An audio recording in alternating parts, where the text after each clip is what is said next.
Here's the list of things that I really would like for you to think about in terms of habits. And you can have personal habits that get in your way. If you speak too much, if you can't control your emotions, if you give up too easily, if you're distracted and not able to stay focused. So, number one, guiding vision. Keep your eye on the ball.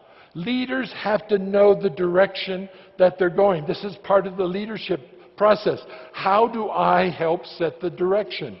If you don't know where you're going to end up in the wrong place.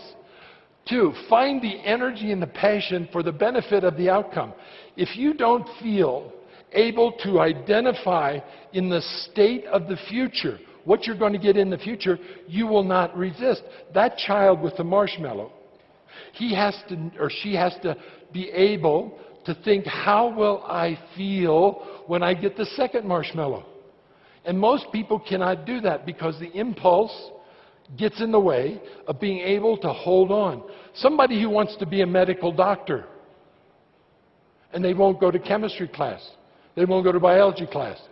They hate it, but they have to learn to like to do what you hate. Oh my goodness. George, what did you just say? You have to learn to like what you have to do.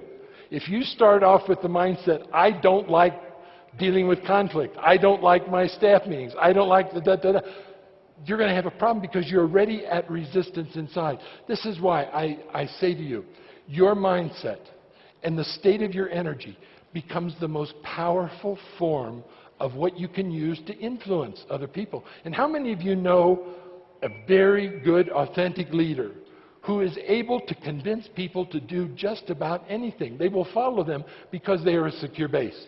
But it has to do with their authenticity. Focus on the positive states, individual and a team. A whole team can be in a negative state. If a team turns sour or toxic, and often one member of a team will be behaving in such a way that affects the whole team, like a virus. Who has the most power on a team? The most positive or the most negative? Generally, the most negative. Unless that is identified as an underperforming behavior, and that fish has to be put on the table. I'm sorry, put that fish on the table, and that person has to find a way to rewire their brain to behave differently.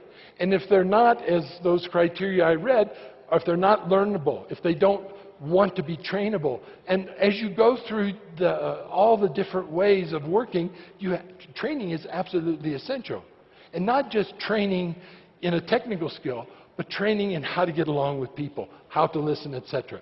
Use imagination, the power of your mind's eye. Once you cut the defensiveness, once you're able to engage in that, then you got real power to influence. Then write on down, managing stress. I'm sorry, but for your brain, you need a personal life.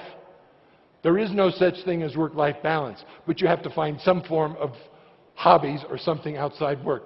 Resolve conflicts, clean those fish, create bonds and build relationships. Find secure bases and be a secure base to others.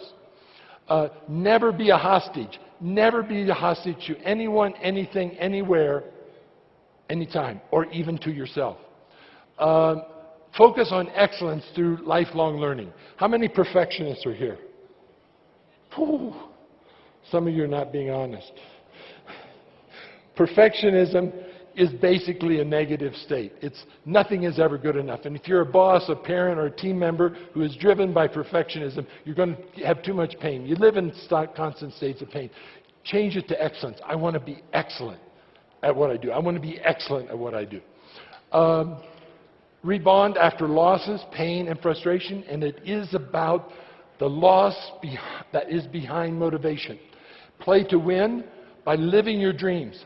Never, never be caught without a dream or a number of dreams, because you need to be able to really find inspiration in something in the future. Enjoy the ride. It will never, ever happen again. How many of you had that experience? Something is over and you say, oh, I didn't appreciate it as much as I wished I had. Your leadership experience now is one of the blessed gifts God has given you. Look at that as a gift. Don't spend the day talking about what you don't have. talk about also what you do have.